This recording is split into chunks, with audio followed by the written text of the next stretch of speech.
and gentlemen, welcome back to a brand new episode of At the Buzzer Sports, where we talk all things basketball all the time. I'm your host, John Drummond, and today we are about 3 or 4 games into the NCAA basketball season, and some of the top prospects of the 2025 NBA draft have been playing a few games. Some of them have played 2 or 3, some of them have only played 1, some of them have played 4 or 5. Some guys who are a little bit lower in the stock, in the range of picks that they could have been picked in, have been playing extremely well. So what we're going to do is we're going to talk about some of these guys, and we're going to be talking about some of the things I love about their game. So I have about 5 or 6 guys I want to talk about. I will be talking about Ace Bailey very briefly because he only has played 1 game, so I don't want to overreact to only 1 game, even though this episode is called an overreaction. But I can only gauge a certain amount off of 1 game, so I'm going to talk about him, but to a degree. So just take it with a grain of salt. Before we start, I just want to say, how was everybody's weekend? I had a pretty good weekend, you know what I'm saying? I had this fly little quarter zip come in the mail, you know what I'm saying? I really like this. As you guys know, I am a Duke fan, you know what I'm saying? I don't think you guys know that, actually. I got me a little haircut that's kind of faded now. It's because I got it on Friday morning. It is currently Sunday night. So, yeah, I had a pretty good weekend. And now it's back to getting in front of the camera and working. I watched a lot of basketball, watched a lot of football. Steelers fans. Yes, sir. Yes, sir. Steelers fans, we here. Anyway, I don't want to rant. We're going to actually get into the basketball takes now. All right, first thing I want to talk about, or first player I want to talk about, is Cooper Flagg. This season, Cooper Flagg is giving you about 19 points per game, 10 rebounds per game, 3 assists per game on 2 steals and 2 blocks. He's about 55% from the 2-point line, and there's a lot of things I like about Cooper Flagg's game. Starting off with his help side rim protection. I think Cooper Flagg has the length, the speed, and the court awareness to be a solid help side rim protector, whether it's having a big man that's getting dragged outside of the paint, because we all know Kamal Malak is an excellent rebounder and an excellent paint protector.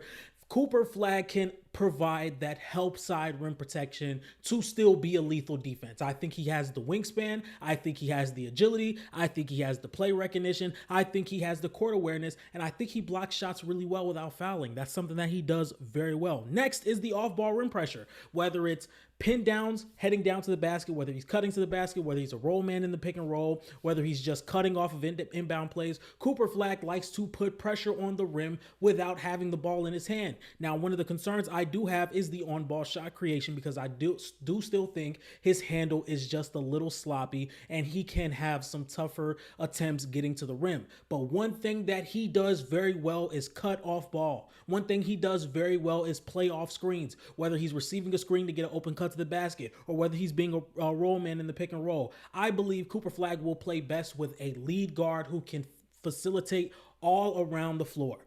If I'm a team that locks down the number 1 pick in the draft, something I want to get next to Cooper Flagg is a point guard that can facilitate. Tyus Jones is on a 1-year prove-it deal. Go grab Tyus Jones. Fred VanVleet is going to be a free agent this season coming up. Go get Fred VanVleet. There's a lot of players out here that are going to be free agents or could be trade pieces that you can go get to be like, okay, we're about to go get Cooper Flagg the best amount of touches possible around the rim until he starts getting better at that on-ball shot creation that I do still have a concern about. Now, another thing that I have really liked from Cooper Flagg so far is the playing the passing lanes, getting deflections, being pesky on that side of the floor, just being able to create turnovers or disrupt your motion of dribble or disrupt your shot when you're bringing it up from your waist to about above your head. So I think he's really good defensively. I mean, I don't think the on-ball defensive pressure is something that is as great as a lot of people think it is, but I think he is solid enough in that aspect, and I think he's really good at the other things, like playing the passing lanes, like being that help side rim protector, to where the defense, the defensive aspect of what he does already is still very important to me, and I think he does that very well, and I think you would be crazy not to take him number 1. Now, a concern I do have with Cooper Flagg is the spot-up shooting. He has been a little iffy from the 3 ball this season. I think he's shooting under 30%, even in the mid-range, whether it's off the dribble or off the catch. He's not the best at it. I'm not expecting him to be horrible all of his career, but I do think that is something that can grow into about league average or just above league average. But as of right now, I do not think Cooper Flagg is the necessary shooter that you would want him to be, especially in a 2024-led type of basketball game where Shooting is very important, especially if you are a number one pick coming in. They're going to want to see you shoot the ball more. As of right now, his spot up shooting and his dribbling, his shooting off the dribble and his shooting in motion is very questionable. My current player comparison for Cooper Flagg is Jaren Jackson Jr.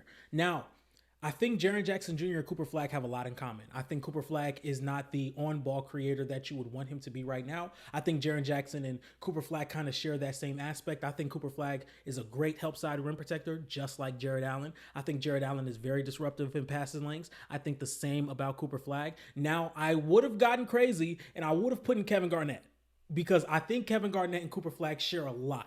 Young Kevin Garnett, rookie, sophomore year Kevin Garnett, and Cooper Flagg. I really think Cooper Flagg is like the modern day Kevin Garnett as of right now. But I don't want to get hackled in the comment section, so we're going to move forward. The next player I want to talk about is Dylan Harper. Dylan Harper is giving you about 21 points per game, 5 rebounds, 4 assists. He's shooting about 31% from 3 and 57% from the field. And there's a few bright spots that I like about Dylan Harper's game. He's extremely creative in the half court, just being able to be an on-ball creator in the half court setting, getting to the free throw line and absorbing contact as much as he does. He's taking about 8.5 free throws a night. And he looks to be able to excel off of cutting to the basket. He excels a lot off of dribble handoffs, things of that nature. I think he's a very good transition player. I think he's a very good outlet passer. I think him in the transition is going to be able to translate to the NBA by day one. But when we do look at Dylan Harper's game, there are some things that I would like to see him get better at. And his shot selection to me is not ideal at all. There are times where he takes a lot of contested threes, a lot of contested mid-range shots. There are some times where he's just extremely off balance when he does get to the rim, just looking and really depending on getting to the free throw line when he gets to the rim, instead of looking at the corner, instead of looking at somebody who's cutting, or just looking around the rim and having that court awareness to where he can distribute the ball at a high level. And sometimes when he's getting to the rim, it looks like he's just like, okay, my main goal here is to get fouled. There is a crowded rim that I'm about to dive deep into, and my main goal here is to get fouled. And as of right now, I don't think that is the best attribute to have, because that's going to lead to a lot of turnovers. It's going to lead to a lot of missed shots, and that's something I have an issue with. And on top of the shot selection, he is an inconsistent shooter. He's shooting about 3.5 to 4 threes a game, making about one of them. And that's something we're going to see with some of these guys coming into the draft. They're going to be very inconsistent from the three-point line. I think it will get better towards the middle to the end of his collegiate run. And I do think he's going to be a consistent three-point shooter when he does get to his NBA days. But I don't want to push that far. It's only been 3 games. I think as of right now, some of the things that I would love to see from him is to really build a jump shot a little bit more. I would love to see him be a little bit of a better shot taker, because some of those shots are very tough. These are a lot of tough shots that he is selecting to take. I love the fact that he eats free throws. That's something that's going to translate. Him just getting to the free throw line and being able to get in rhythm by the free throw line. And I would love to see him be a little bit more aware of the floor when he is driving. That's something that you're going to have to get a lot better at, because if you are just going to consistently try and eat free throws, they're going to double, knowing that you're not going to make the best decision out of those doubles or out of getting downhill. And that could be something that could lead very bad for him. My current player comp for Dylan Harper right now is De'Aaron Fox, just kind of like a slower De'Aaron Fox, because I don't think he's going to be able to replicate that speed and shiftiness that De'Aaron Fox provides.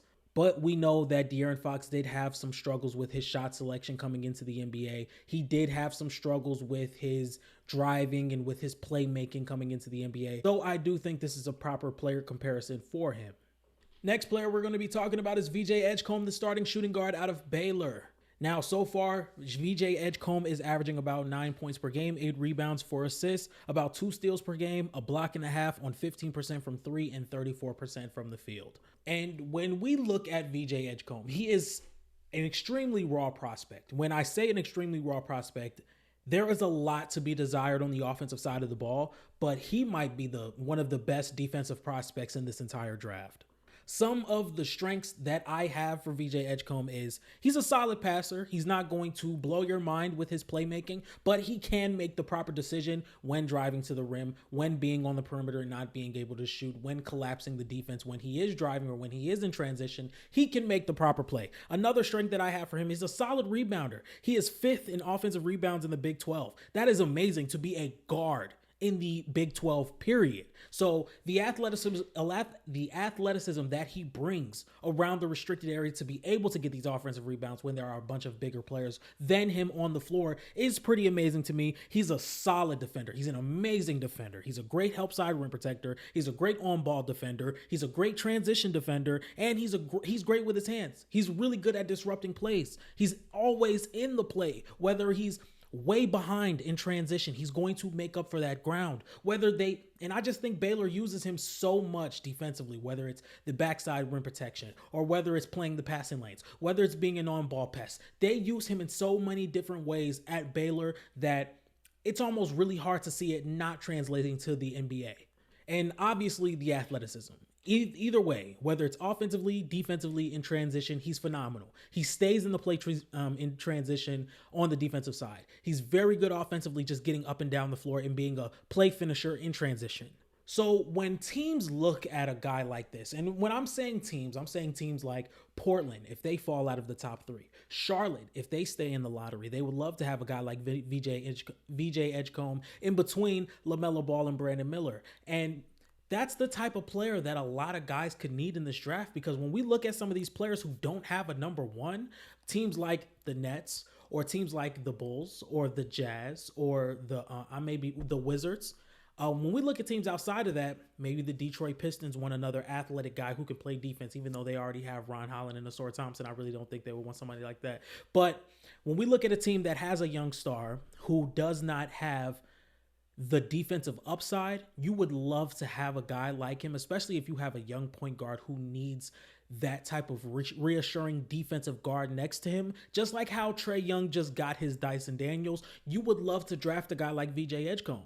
And when I mean a raw prospect, he is still a very raw prospect offensively. His shooting is a really big concern. Right now, he's shooting about 15% from the 3, and the creation of it is just not the best. And when we look at him just creating mid-range shots for himself, creating three-point shots for himself, I don't think that is his calling card. I don't think that is what he's going to become at the higher level. But if he can hit a corner 3 at a league average rate, if he can hit a wide open 3 at a league average rate, I think this guy is going to be very solid and play a very long time in the NBA.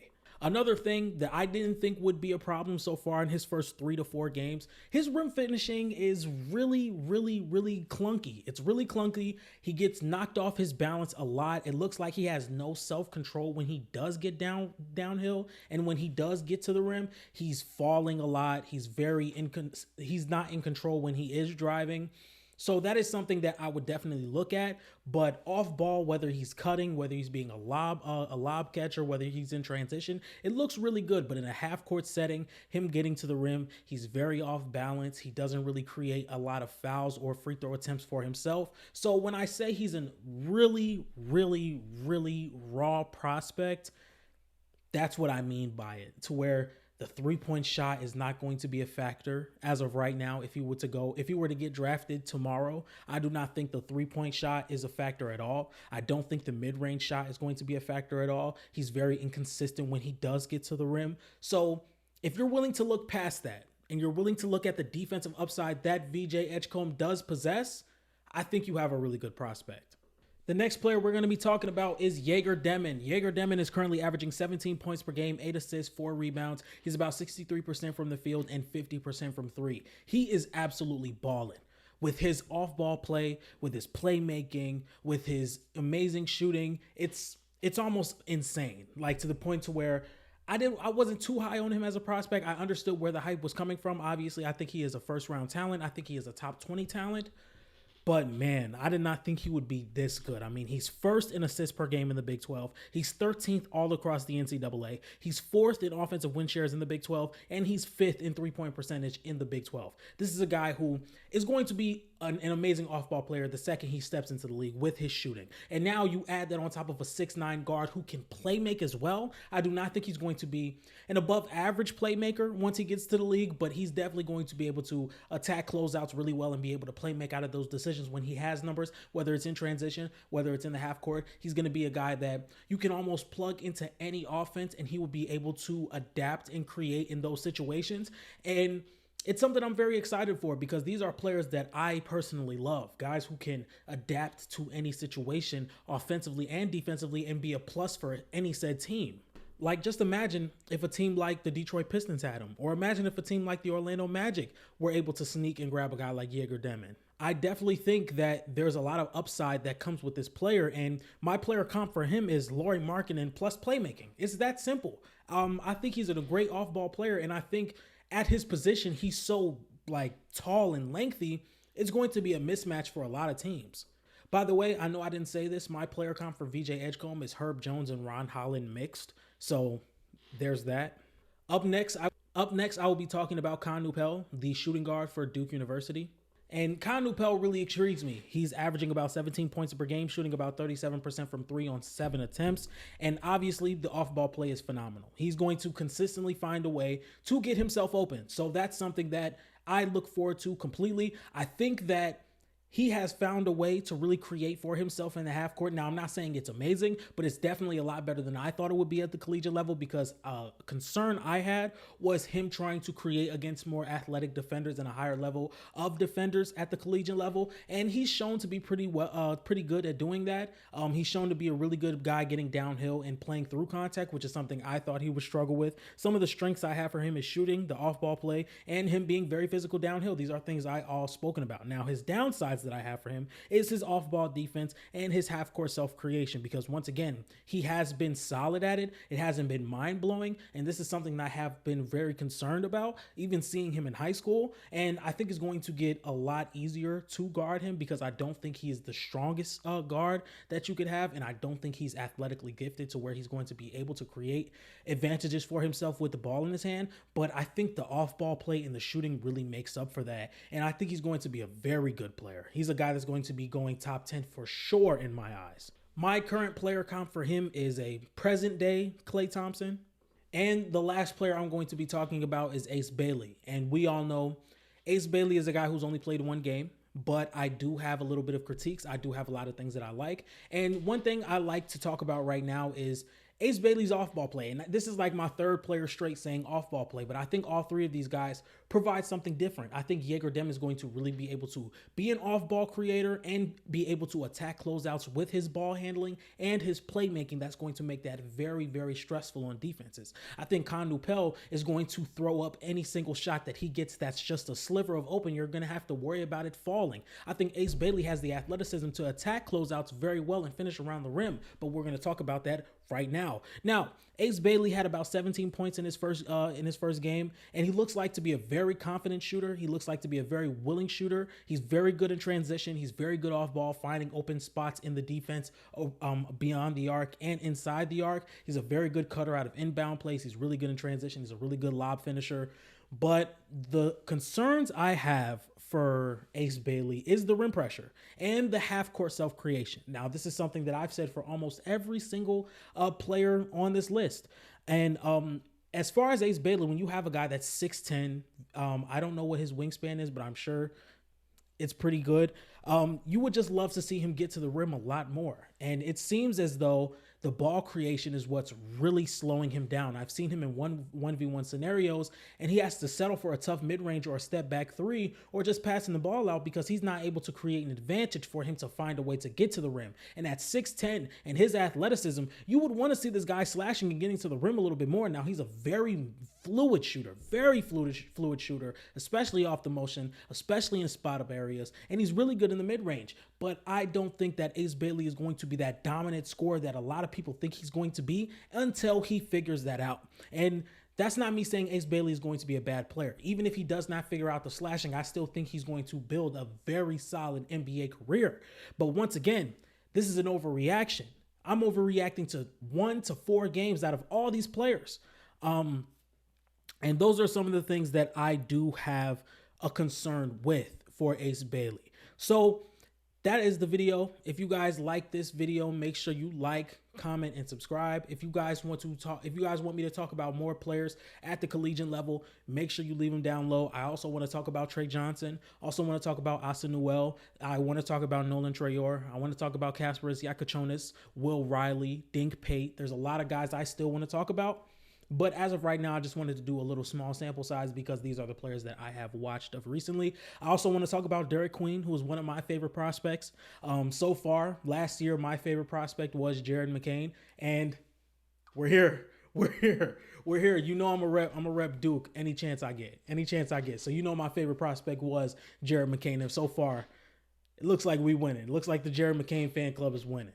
So if you guys like this type of content, make sure you like, comment, and subscribe. If you guys want to find more of my content, make sure you go to TikTok at the Buzzer Sports.